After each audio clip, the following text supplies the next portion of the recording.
Thank you. Good afternoon, everyone. For those who don't know me, I am State Representative Dotie Joseph.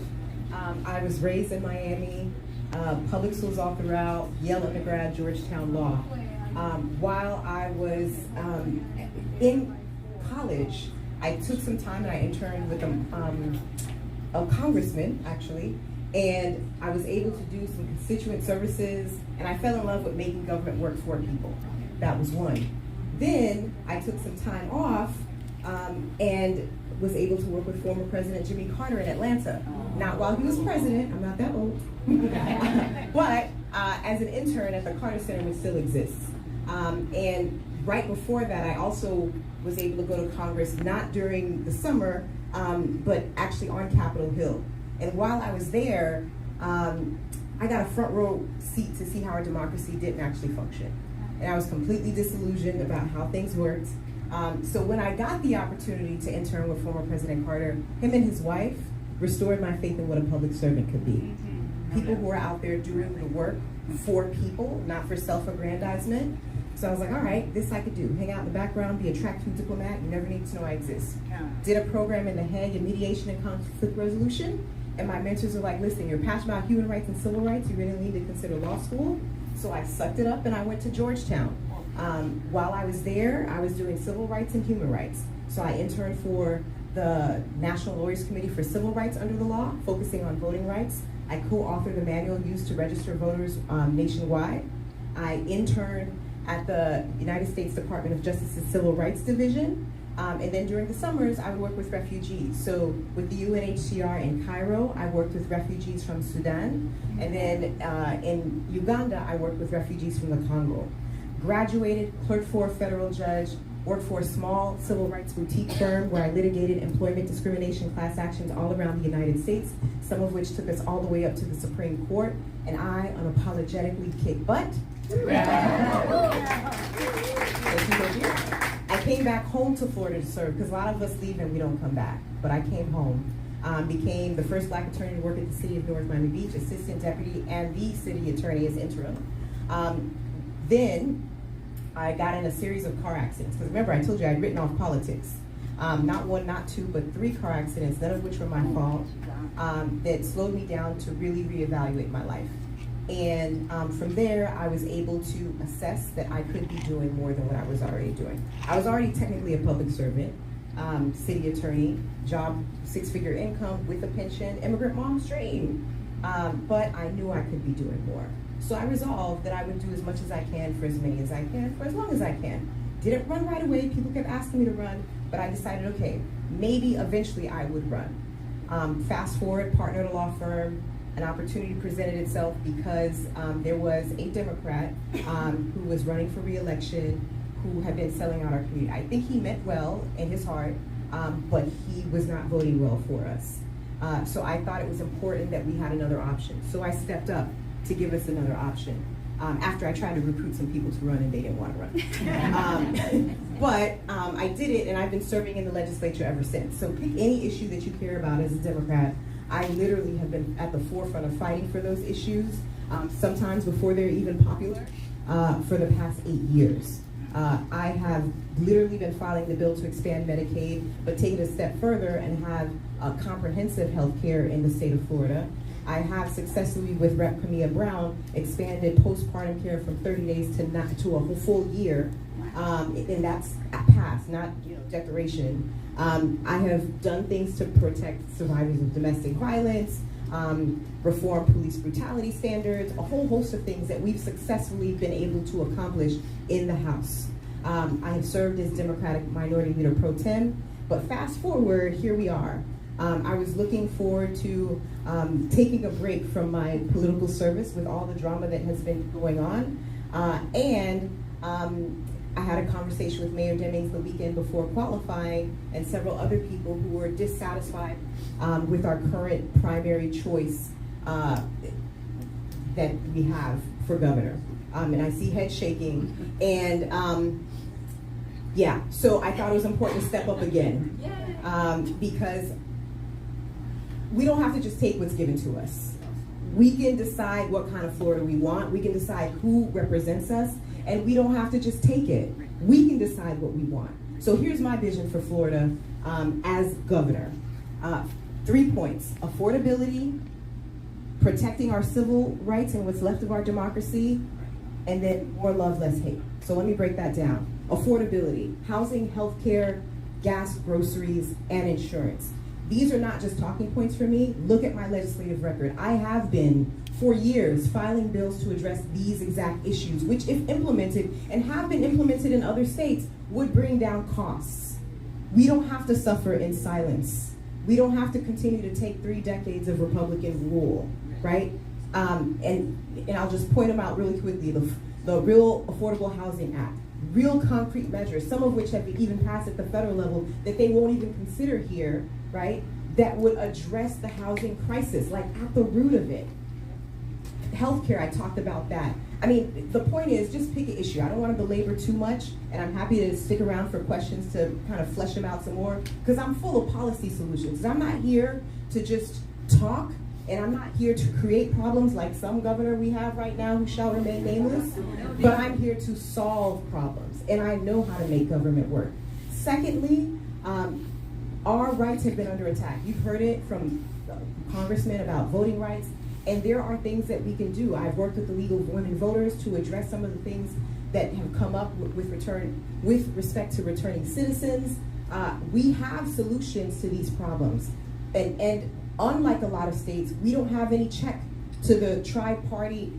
It's a trifecta here. They have the courts, they have the governor's mansion, and they have the legislature. We need some check to this imbalance. And I would serve as a check, not just in my pardon power, but in my veto power, to make sure that women and doctors and trans people who are trying to get whatever care that they need can get the care that they need without concern for prosecution.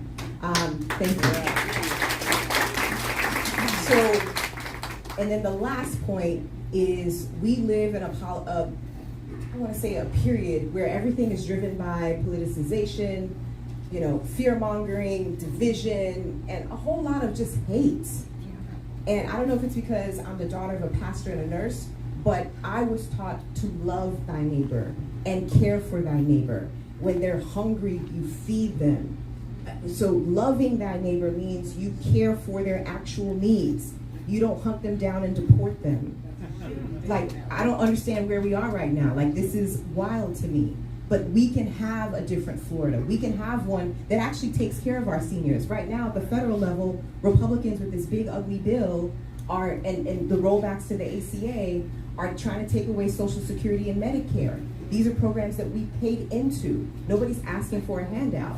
So after we've done all these things, we know that they're taking those monies and trying to refunnel them to ICE to go hunt down and terrorize more people. Yes. We want the money to focus on us. We're tired of the culture wars. We're tired of the foreign wars, as the grannies told you. Okay? And we need to focus on us. So that's what I want to do. I want to make sure that government works for us, not just the 1%, not just the ones who can, fill your campaign coffers, but to work for all the people of Florida. So I come in the name of love, justice, and just a more affordable Florida. We can close the chapter on Republican rule. We can close that right there and turn the page and go nuclear.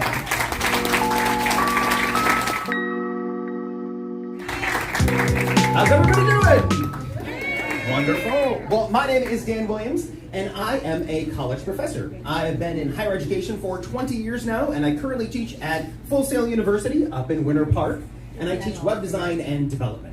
Now, my background and my degree is in engineering, so I know technology, and I'm a natural problem solver. Now, we heard Maxwell Frost up here saying we're looking for big ideas. So let me tell you my big idea. I want to change how Congress works at a fundamental level, and that's going to be through a plan called direct democracy. The main idea is very, very simple.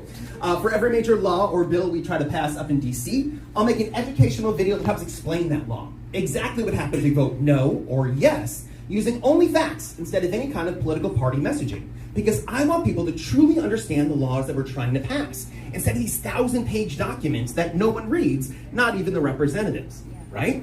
Now, at the end of that video, I will give my opinion about what I think is best for our district, but it will be clearly marked as opinion, because I want people to know the difference between facts and opinions, because that's going to be extremely important. After that, we're going to put it up to a district-wide vote. How many people know Digital Democracy Project? Yay! Yeah, actually a lot of hands, that's great. So if you haven't heard of them yet, they are a Central Florida-based company. They are a nonpartisan, nonprofit company. Their only thing in life is just transparency in elections. Now, to make sure that it's secure, they actually partnered up with another company called Vote, V-O-A-T-Z, because they're a tech company, so they have to spell it wacky, right? Now, the government actually uses votes for military members to vote overseas, so we know the security is there. So every single vote is an actual verified user.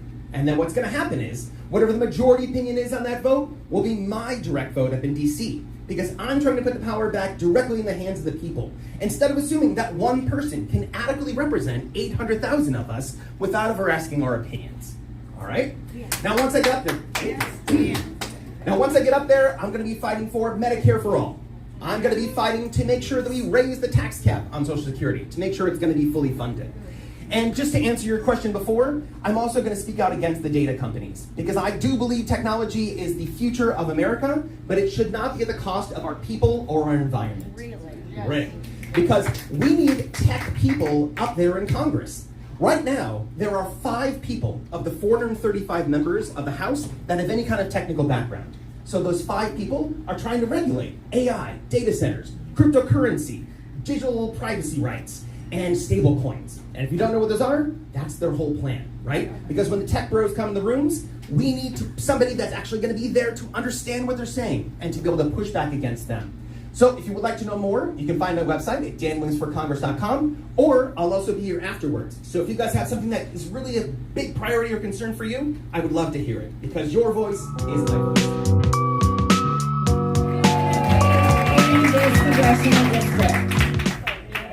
Thank you very much. I thought the bar exam was a lot of pressure, a lot of stress, following the raging grannies, Maxwell Frost, the juggernaut, and our wonderful state representative here. Of course he is. But it's a privilege to be here. I've had a chance to meet many of you. I'm running because of my mother, also a raging granny, who is struggling, dealing with a broken healthcare system, ladies, and it's been every day for a year. She has a different appointment, test that isn't completed, and is passed around in a system that's been broken on purpose, and it makes me very angry. I can't sing, and I'm not a granny yet, but I'd love to join you, because I'm equally angry. But I got my start working for the great Senator Bob Graham, and he had a very simple mantra. I was a kid working for him. He said, you show up, you listen, and you do the work. And that's why I'm doing this. I'm not doing this for me. It's not my ego. It's to fight these people where they stand. And to do that, it comes through Orange County. There's no way to win this seat, to flip this Republican seat, without the people in this room and everybody you know and everybody that they know. So I'd love to answer any questions. These are very critical times for our country, and we all, as you all are doing, need to do our part. So I don't know if we have a chance for questions. We can take maybe 2 questions if anybody's got one. Even better. Oh, here we go. Okay, Jerry. You didn't get away that quick. Do you have any thoughts on how we can keep data centers out of Central Florida? Well, you know that's. Will you just repeat? Any thoughts on how we can keep this existential threat of data centers out of Central Florida? I don't want to say it's a state and local issue. I know we agree on some of this, Dan. I just think people need to speak and need to say that we don't want this here. One of the things I did in my career was I worked for the state of Nevada on Yucca Mountain, and talk about federal preemption. They said, state of Nevada, you're going to have this nuclear waste. And for 20 years, we had to organize, we had to get indigenous folks, we had to get all kinds of different groups together to push back on the federal government. And I think that's actually a good model for data centers. I asked something about James. I just wanted to say, remember Erin Brockovich? Remember that one? Well, she is fighting herself now to keep these data centers out. And I'd go to her website because she's got a lot of great ideas for data centers.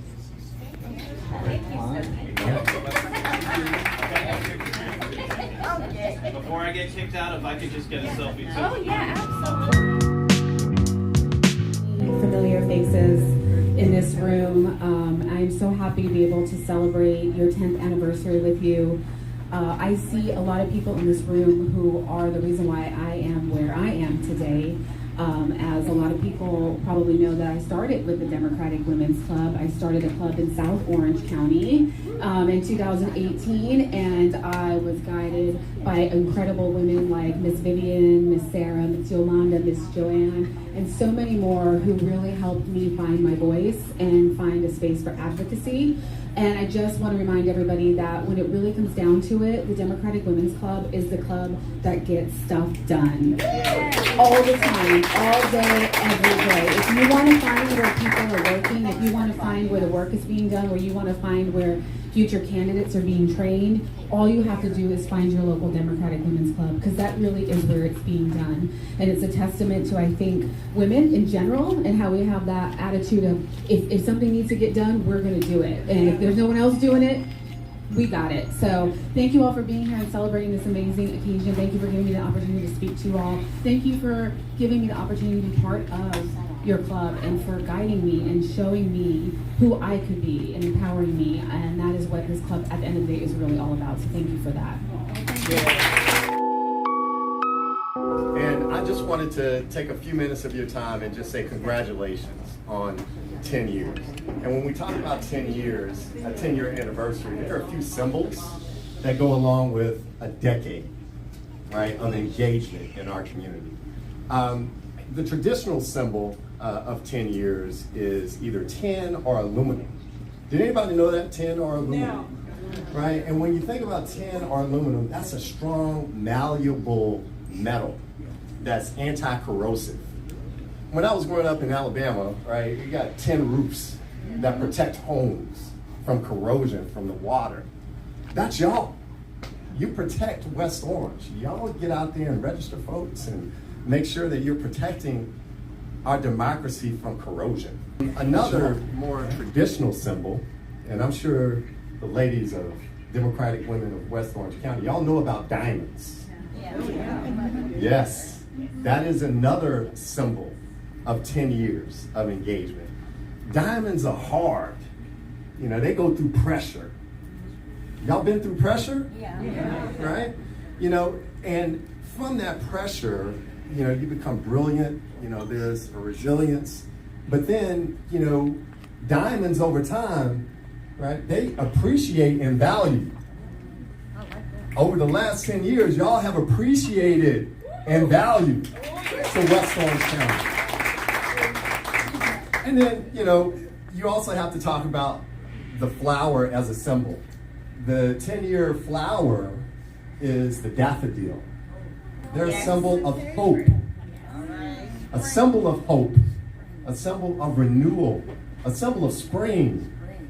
Right? That's y'all. Y'all are our hope. Y'all get out there, you're registering voters, you're protecting democracy. Y'all are our hope. And when we think about this moment where we are, affordability, we need hope, y'all.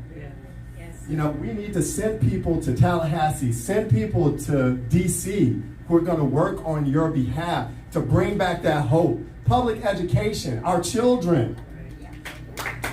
We need to make sure that we've got folks in office who are going to protect our children, who are going to help us make investments in public education so that that next generation can be more successful than the generation that came before. So folks, as you continue and we look forward from today, I want y'all to continue to be that strength, be that malleable tin and aluminum that West Orange County needs.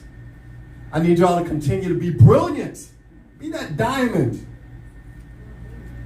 Be strong under pressure, because we know the other side, they're bringing it. So we're gonna need y'all to be brilliant. And more importantly, we need y'all to be that hope, right? We need you to be that hope for the future of West Orange, Democratic Women of West Orange County. And I know that you will be. And I'm gonna be right there behind you. I need y'all out there continuing to register folks, continue to knock on doors, make phone calls so that folks like, you know, myself, folks like Congressman Frost, we can go back to Tallahassee and we can work on your behalf. We can go back to DC and we can do what needs to be done so that our children, our community, and our country can be better tomorrow than it is today.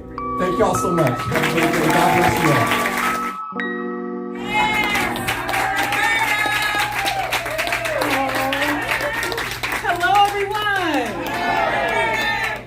Well, I am Roberta Walton Johnson, and I am your candidate for Orange County Clerk of Court. I kind of want to start with just telling you a little bit about me and my journey. I actually relocated here in 2002 to be a member of the inaugural class of the Florida A&M College of Law. Yeah, right? You see all the orange and green. But right out of law school, I went to, and I actually did not think I was going to practice law.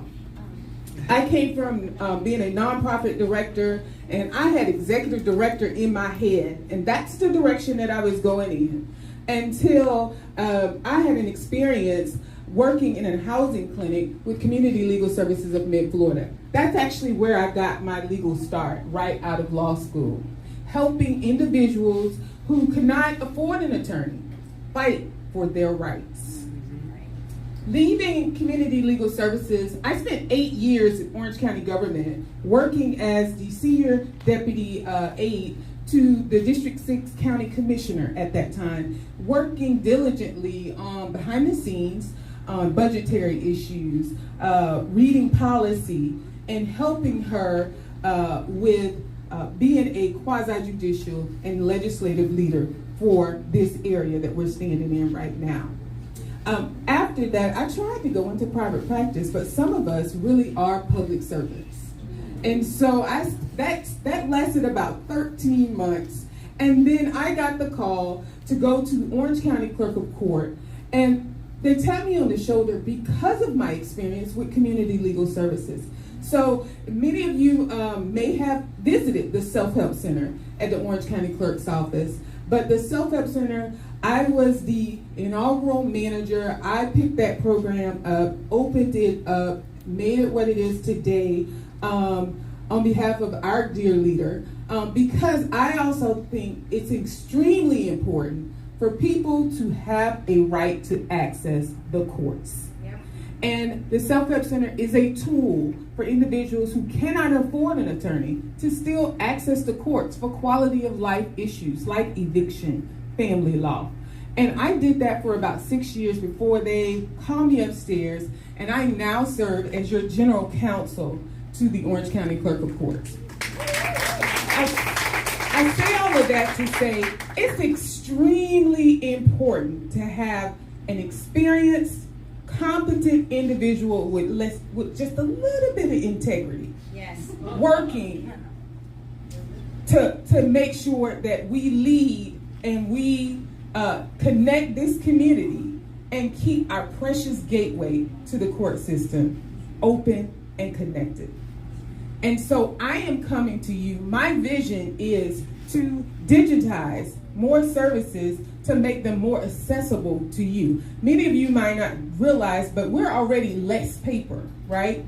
But the opportunities that exist in terms of self-help and to make it more accessible and to bring those services outside of the walls of the courthouse into the community so that you have an opportunity to access them. That's my vision. Moreover, I am the only person on your ballot on August 18th with any type of clerk, administrative, or court operational experience. Yes. I've spent more than a decade at the clerk's office. I am a best practices regional trainer for the Florida Court Clerks and Comptrollers Association, and I serve on multiple Florida Bar Rules Committees on behalf of the courts, Orange County Clerk of Court today. I'm also the only individual who will be on your ballot that is a licensed attorney, asking to be your clerk of court. I believe experience matters, and not just any experience, but the right experience. And we want to make sure that we don't just politicize the gateway to our court system.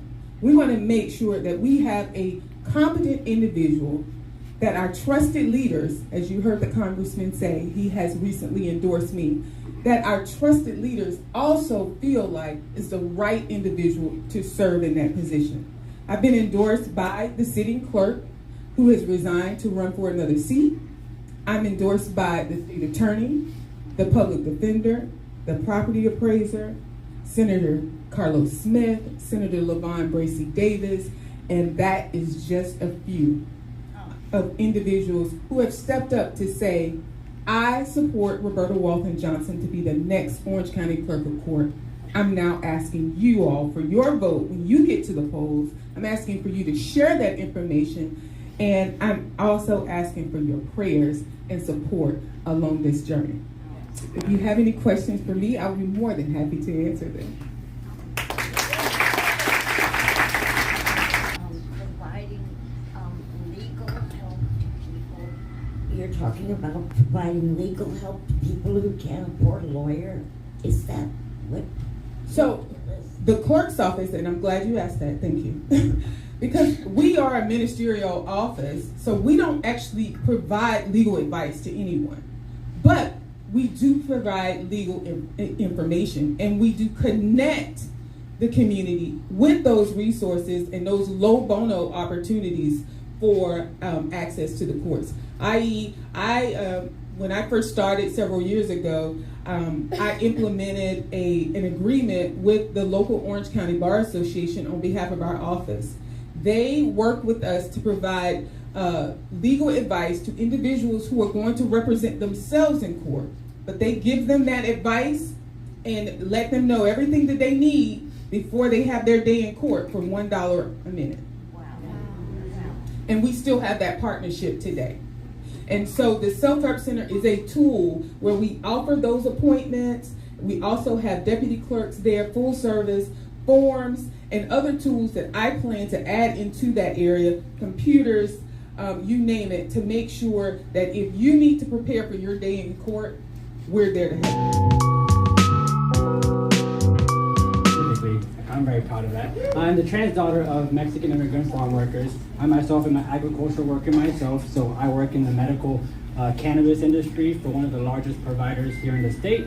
I work alongside a lot of our migrant farm workers, a lot of them who have been affected by, like TPS and them trying to take away that kind of benefit to these immigrants. But a little bit about me, I did grow up in Ocala, Florida, like 10 minutes away from Rainbow Springs. If you're familiar with Ocala, Florida, is a very agricultural and environmental hub. We have Rainbow Springs, Silver Springs. We also have our equine business where my parents currently work at. They've been working there for the last 10 years. But the environment and agriculture is very important to me. I've always been surrounded by it. It's part of my culture as a Mexican. We really live around the culture of, agriculture, because a lot of us do depend on that and depended on that growing up.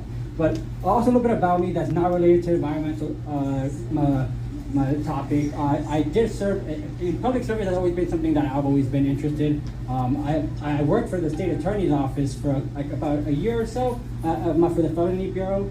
I've also helped with voter outreach, youth voter outreach in North Florida, specifically HBCUs, Tallahassee, Pensacola, Jacksonville, Tallahassee. But I've really been involved in the community as well. I worked with Representative Smith at the time in 2016 to help provide resources and funding to our survivors of the Pulse nightclub shooting and the first responders. We also helped bring supplies to Puerto Rico during Hurricane Maria, and we helped bring people to the mainland. So public service has always been something that I've always been passionate about. I'm very proud to have the endorsement of great elected officials like Senator Carlos Smith, Senator LaVon Bracey Davis, Rashawn Young, Rita Harris, and our next U.S. Senator Angie Nixon as well. I could go on, Environmental Caucus, national organizations, but I think it's a really important race. If elected, I would be the first elected trans woman here in the state of Florida. I think we can make that history here in Orange County. So please support my campaign. My website is quinnieforsoulandwater.com. Please donate $5, $10, $15. Really helps in our race. Thank you so much.